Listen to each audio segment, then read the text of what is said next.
मड़वा गड़ गे द्वार सजे है,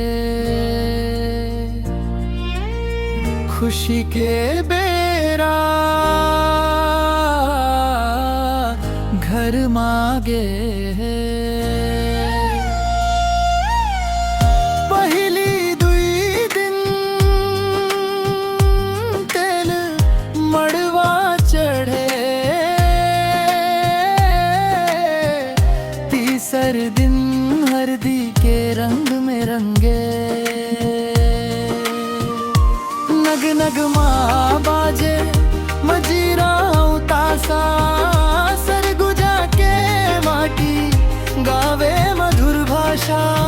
संगी साथी मन सब मिलके आए, बिहाव के गीत अब झूम के गाए।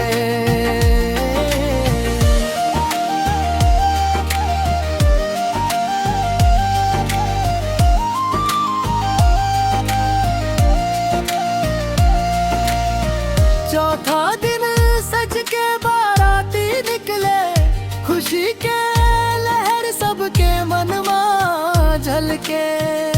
सांवरिया के जोड़ी लागे प्यारी, मड़वा के छाव माँ मांग सवारी।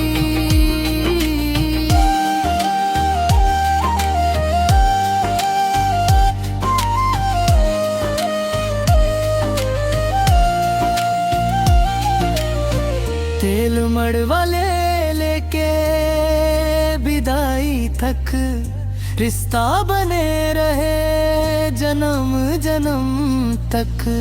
मंगल गान गूंजे घर आंगन, सदा खुशहाल रहे नवजीवन।